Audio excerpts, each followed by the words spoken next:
यमुनानगर नाम के एक गांव में बंसी सेठ रहा करता था। बंसी सेठ अपनी कंजूसी के लिए पूरे गांव में फेमस था, या यूं कहें कि बदनाम था। उसकी पत्नी इसकी कंजूसी के चक्कर में जब तक उसे छोड़कर मायके चली जाती थी, लेकिन उसका नौकर भोंदू उसका साथ कभी नहीं छोड़ता था। अरे भोंदू, कहाँ है तू? यही हूँ मालिक, क्या बात है बताइए। मालकिन को छोड़ आया उनके मायके? हाँ छोड़ा है मालिक। वो तो रास्ते में पीछे पड़ी थी कि रिक्शा करवा दे। है? तूने करवाया तो नहीं? नहीं मालिक, मैं आपका नौकर हूँ, आप कहे अनुसार ही चलता हूँ। मैं पूरे 5 किलोमीटर उनको पैदल लेकर गया। हाँ, रास्ते में कई रिक्शे वालों ने पूछा भी कि भैया कहीं जाना है तो बैठो, लेकिन मैंने कह दिया भैया नर्क जा रहे, लेकर चलोगे क्या? बहुत अच्छा किया तूने। चल अब चाय का इंतजाम कर दे बस। चाय का इंतजाम समझो हो गया मालिक, क्योंकि मैं रास्ते से चीनी, पत्ती और दूध अलग अलग जगह से थोड़ा थोड़ा मांगते हुए लाया हूँ। हाँ। लेकिन चाय बनाएगा कैसे? अपने घर की गैस खर्च करेगा क्या? अरे मालिक, आप भी क्या बात करते हो? अपनी गैस क्यों खर्च करूंगा भला? मैंने पड़ोस में कटिया डाल रखा है। हाँ, उनकी बिजली से अपना वो बिजली वाला चूल्हा जलाऊंगा जो पिछले साल आपने लॉटरी में जीता था। अरे हाय राम, अरे किसी की नजर न लगे तुझे भोंदू। तू मेरे साथ रहते रहते कितना एक्सपर्ट और स्मार्ट हो गया है रे। भोंदू हंसते हुए चाय बनाने चला गया और बंसी ये सोचने लगा कि कहीं उसकी पत्नी वापस रिक्शा करके ना आ जाए। बंसी और उसका वफादार नौकर भोंदू दोनों की जोड़ी गांव में कंजूसी के लिए इतनी मशहूर थी कि लोग उन्हें देखकर ही पैसा बचाने लगते थे। दोनों ने मिलकर ऐसी ऐसी तरकीबें निकाली थीं कि हर काम बिना खर्च के निपट जाता था।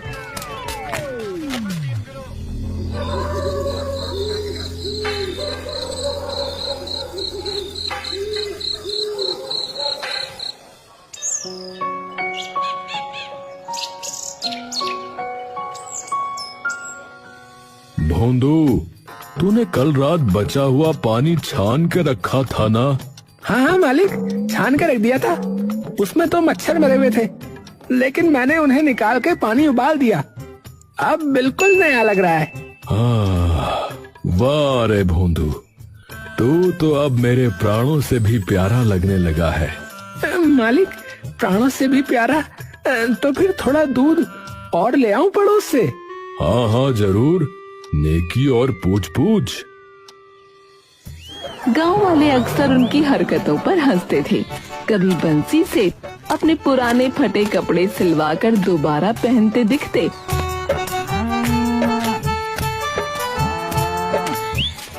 तो कभी भोंदू सब्जी मंडी में लोगों की गिरी हुई सब्जियां चुनता फिरता दिखता। अरे भाई संभाल के चलना, वो देखो बंसी सेठ आ रहे। अगर उन्हें लग गया कि हम सांस भी ज्यादा ले रहे तो कहेंगे थोड़ा कम करो, ऑक्सीजन तो मुफ्त में नहीं आती। सच कह रहा है। एक बार तो उसने मेरे भांजे के मुंडन में भी पेड़ा आधा आधा करके बांटा था भैया।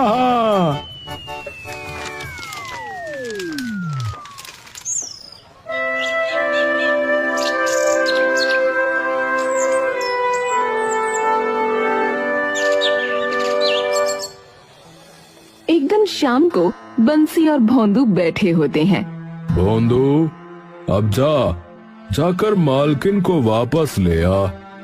अब अकेलापन कट नहीं रहा। ठीक है मालिक, लेकिन रिक्शा तो नहीं करवाना होगा? नहीं, उसे भी पैदल लाना। और हाँ, अगर वो ज्यादा नखरे करे तो उसे कह देना सेठ ने खुद नंगे पैर भेजा है, अब तो चप्पल में चल रही हो।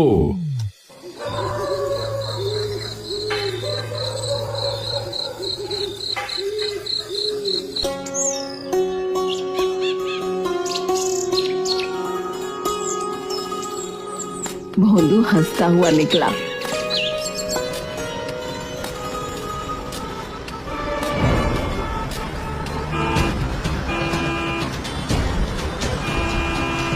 लेकिन रास्ते में एक ट्रक से टकरा गया। गांव वालों ने बंसी को खबर दी। अरे सेठ जी, अरे भोंदू का एक्सीडेंट हो गया है, वो बहुत बुरी हालत में है। हे राम, मेरा झाड़ू, मेरा झोला उठाने वाला, अरे मेरा भोंदू।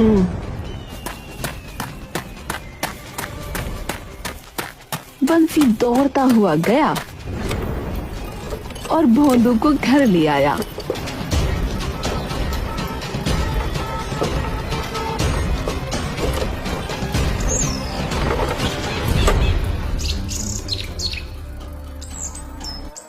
अरे सेठ जी, इसे अस्पताल लेकर जाइए। अरे अस्पताल? वहाँ तो भर्ती होते ही पर्चा भी 500 रुपए का कटता है। नहीं, घर पर ही इलाज होगा।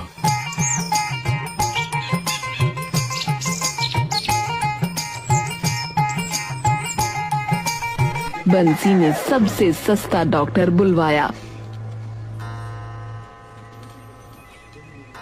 धरती पर ये सब चल रहा था।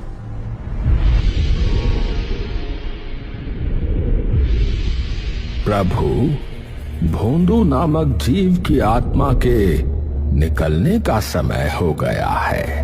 महेश, चलो ड्यूटी पर चलते हैं।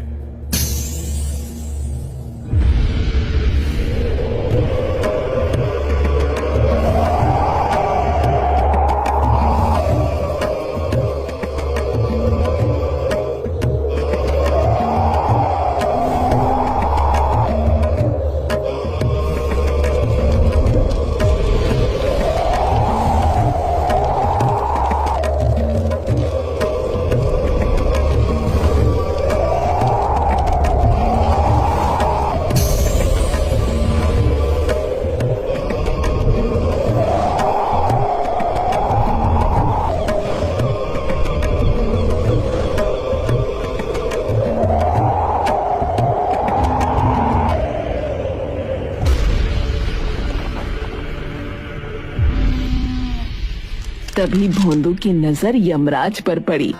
हाय, मर गए, यमराज जी आ गए, मेरी तो मौत आ गई। यमराज? अरे भोंदू, तू तो किस्मत वाला निकला रे। चलो बुलाओ उन्हें, मैं भी दर्शन कर लूं। ये कौन पागल व्यक्ति है जो हमारे दर्शन मांग रहा है? महाराज बस एक बार दर्शन दे दो, मैं जिंदगी भर एक पैर पर नाचूंगा। यमराज और महेश को मजबूरी में सामने आना पड़ा। महाराज, ये भोंदू को छोड़ दीजिए। ऐसा नौकर कहाँ मिलेगा जो मेरी कंजूसी में ऐसा साथ दे। मैं चाय दूसरे के चूल्हे पर बनाने की सोचता हूँ तो ये तो चाय ही कहीं और से ले आता है। अरे चुप कर मूर्ख, मेरी बात ध्यान से सुन। नियति के अनुसार इसके प्राण हरने ही होंगे।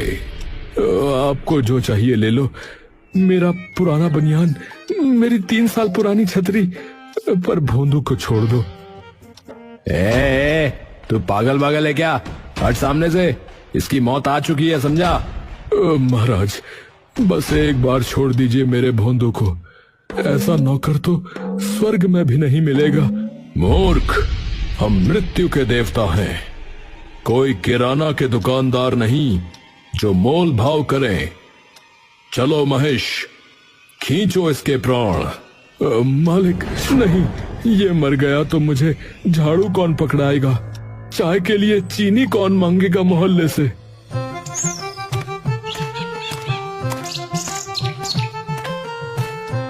सेठ जी, आपने बुलाया था, अब मेरी फीस दो। अरे डॉक्टर बाबू, आपको यमराज और महेश नहीं दिख रहे? ये मेरे नौकर की आत्मा लेने आए हैं। हैं? कौन यमराज और कौन सा भैंसा? मुझे तो सिर्फ आप और ये मरा हुआ जैसा नौकर दिख रहा है। हाय रे मेरी किस्मत। अरे तूने जिस आदमी का इलाज किया वो मरने वाला है और तू मुझसे पैसे मांग रहा है। अब इलाज किया है, दवा दी है, फीस तो बनती ही है। हाँ, क्या फायदा उस इलाज का जो मौत को नहीं टाल पाया, और जब फायदा नहीं हुआ तो पैसे किस बात के। सेठ जी, मैं अभी पुलिस बुला लूंगा। लो, ये लो, खाली डिब्बे हैं, रद्दी में बेच देना, 2-4 रुपए बन जाएंगे। और हाँ, कागज वाला रामलाल सही रेट देता है। थक तेरे की, ऐसा मरीज, ऐसा मालिक। जा रहा हूं मैं। डॉक्टर गुस्से में पैर पटकता हुआ चला गया। यमराज और महेश ये पूरा तमाशा देख रहे थे और दंग थे। हे प्रभु, ऐसा मनुष्य तो मैंने अपने जीवन में नहीं देखा। ये व्यक्ति तो खर्चे के नाम पर बहुत मस्तिष्क चला रहा है। महाराज, ये तो मेरा गुण है, मैं हर चीज में कंजूसी प्रो मैक्स करता हूँ। ठीक है, तो मैं एक शर्त पर तुम्हारे नौकर को छोड़ सकता हूँ। जी जी, बताइए महाराज। तुम मुझे कंजूसी करना सिखाओ। यमलोक में सारे देवता मुझसे ही खर्च करवाते हैं। कभी कोई पूजा करवा लेता है तो कभी पिंडदान। महीने के अंत में मेरे पास कुछ भी नहीं बचता। सिखा दूंगा महाराज, क्या मजाक कर रहे हैं। भोंदू उसी वक्त उठकर बैठ गया जैसे रामायण में संजीवनी बूटी से हनुमान जी जाग गए हों। मालिक मैं बच गया मालिक। हाँ, बच गया, लेकिन डॉक्टर के सामने मत जाना, वरना वो फिर से फीस मांगने आ जाएगा। इसके बाद बंसी ने यमराज के कान में कुछ फुसफुसाते हुए कहा। अब सुनिए महाराज, कंजूसी की पहली टिप, हर बात में ना कहो। है? मतलब कोई भी कुछ मांगे तो साफ ना कर दो महाराज, फिर सामने वाला खुद कोई सस्ता ऑप्शन देगा। अरे वाह। अब बंसी ने यमराज को अभ्यास कराया। अब आप बताओ, ये आपका महेश खाता क्या है?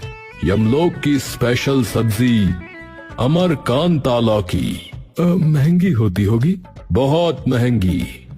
धरती की लाखों लौकियां आ जाएं उसमें, तो अगली बार जब वो मांगे मना कर देना, देखना वो खुद सस्ता विकल्प देगा। यमराज ने कहा ठीक है, और वो तुरंत महेश को लेकर यमलोक पहुंचे।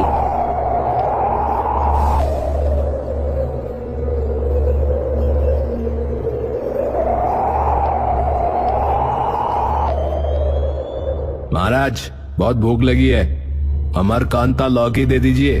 नहीं। क्यों महाराज? ना मतलब ना, नहीं मिलेगी वो, भूखे रहो। अरे भूखा कैसे रहूं? तो फिर धरती लोक की लौकी बना दीजिए, उसमें स्वाद नहीं होता, लेकिन काम चला लूंगा। वाह बंसी वाह, तू तो पहुंचा हुआ निकला रे।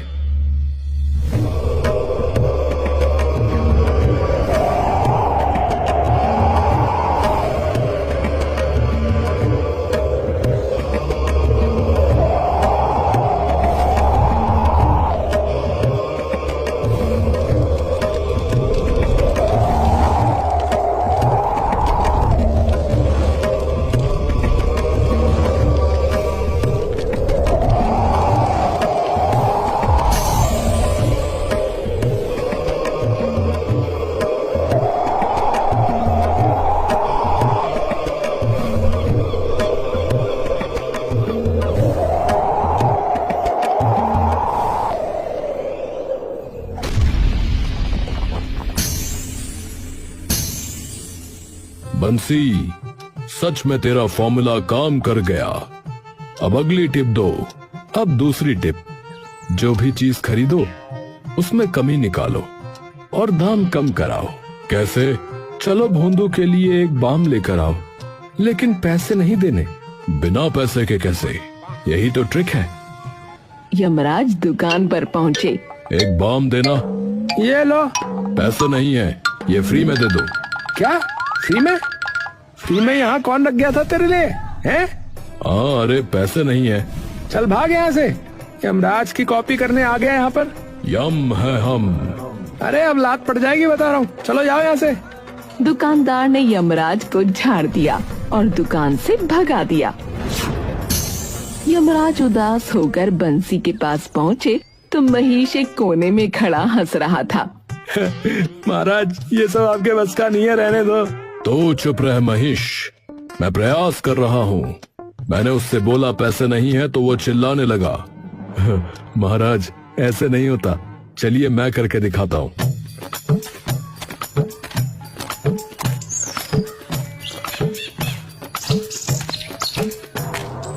बंसी दुकान पर गया, दुकानदार से बोला, भाई साहब चक्कर आ रहे हैं, यहीं गिर जाऊंगा, बाम अभी दे दो, पैसे बाद में अगर बचा तो।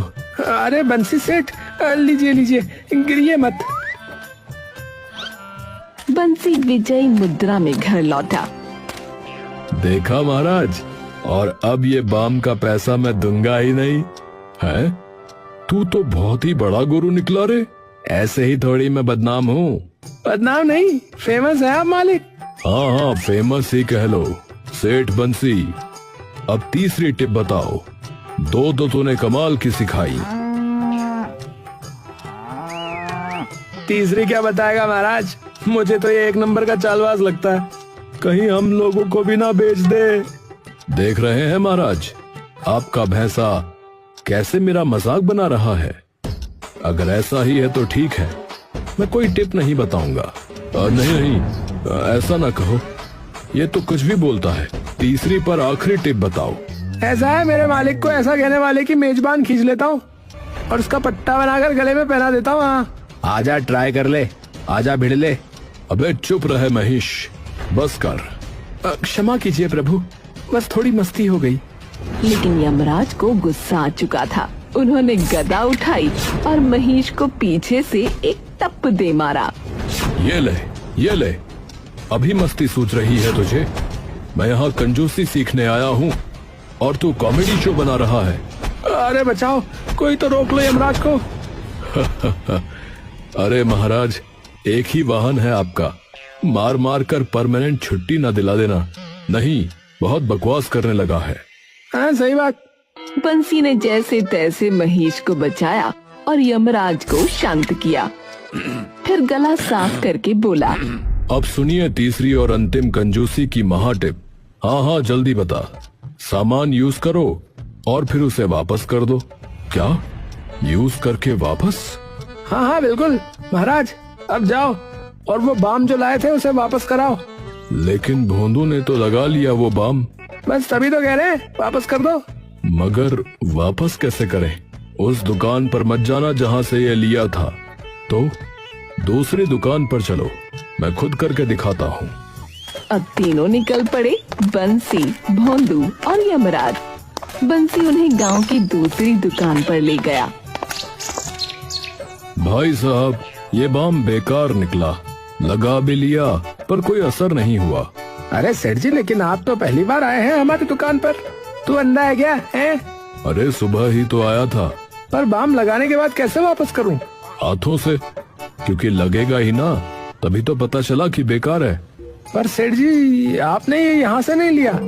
भाई साहब, मैं बूढ़ा हो गया हूँ, झूठ नहीं बोलूंगा। आपसे लिया, लगाया, असर नहीं हुआ। अब वापस ही करो और पैसे दो, नहीं तो हम पंचायत में शिकायत करेंगे कि आप खराब बाम बेचते हैं। दुकानदार घबरा गया और बाम वापस ले लिया और 10 रुपए बंसी के हाथ में थमा दिए।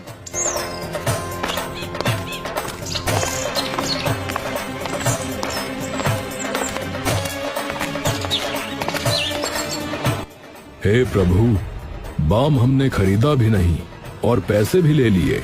यही तो है असली कंजूसी की विद्या। कंजूसी सिर्फ बचाने का नाम नहीं है। कंजूसी का मतलब है अपने बचाओ और दूसरों से जितना लूट सको लूट लो। समझे यमराज जी? यमराज कुछ बोल पाते इससे पहले ही चित्रगुप्त का वीडियो कॉल आ गया। प्रभु, आप अब तक भोंदू की आत्मा को क्यों नहीं लेकर आए? वो चित्रगुप्त जी, मैं थोड़ा सा ज्ञान ले रहा था। क्या? आपको आत्मा लेने भेजा था कि कोचिंग क्लास खोल लिया आपने? अभी वापस आइए। हाँ हाँ आता हूँ। कॉल कट गया। यमराज का चेहरा उतर गया। उन्होंने गहरी सांस ली और बंसी की ओर देखा। बंसी सेठ, तूने मुझे सब कुछ सिखा दिया। अब मैं यमलोक में सभी से हिसाब लूंगा, पर अब मैं भोंदू को ले जाता हूँ। मृत्यु जब तय हो जाती है तो वो टलती नहीं। आए, ये क्या बात हुई? ऐसा ना करिए महाराज। रुको महाराज, आप ऐसे कैसे ले जाएंगे? क्या मतलब कैसे? मतलब आपका महेश कहाँ है? अरे सच में महेश कहाँ गया रे? घर में होगा ना? यमराज इधर उधर दौड़ने लगे। घर में पहुँचे, कभी खिड़की से झांके, कभी बाथरूम का दरवाजा खटखटाया, लेकिन महेश कहीं नहीं मिला। मेरे भैंसे का क्या किया बोलो, वरना अभी गदा चला दूंगा। आप भी नहीं समझ पाए महाराज, हमने आपको उल्लू बना दिया। अब दोनों पेट पकड़कर हंस रहे थे और यमराज का चेहरा गुस्से से लाल हो गया। मेरा महेश, मेरा साथी, मेरी सवारी कहाँ है? ठीक है, आप रोइए मत। आपका महेश आपको मिल जाएगा, लेकिन एक शर्त है। कैसी शर्त? आपको भैंसे के बदले मेरे नौकर की जिंदगी बख्शनी पड़ेगी। अबे यार, चलो अच्छा ठीक है। भोंदू उनको एक तबेले के पास लेकर पहुंचा।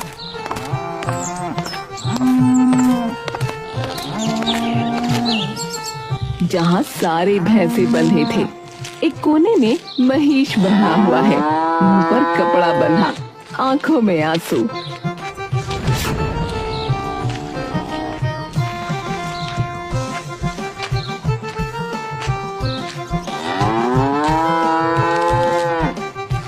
महाराज बचाइए मुझे, इन इंसानों ने तो मुझे भूसा तक नहीं दिया, और ऊपर से इनकी बातें सुन सुनकर मेरा भेजा भी घिस गया।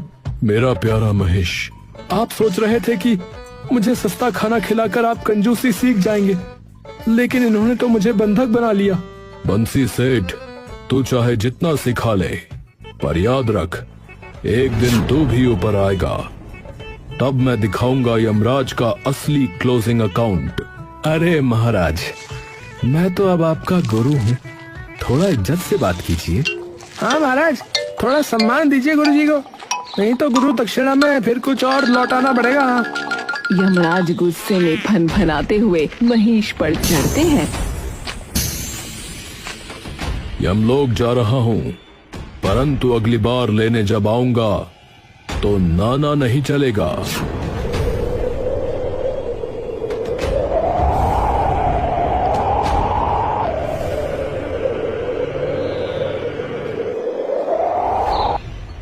मालिक, एक बात बोलूं? बोल भोंदू। आज हमारी जोड़ी ने यमराज जी को भी मजा चखा दिया, मजा आ गया। हमारी जोड़ी और कंजूसी जिंदाबाद। हम यही सब सिखाएंगे लोगों को।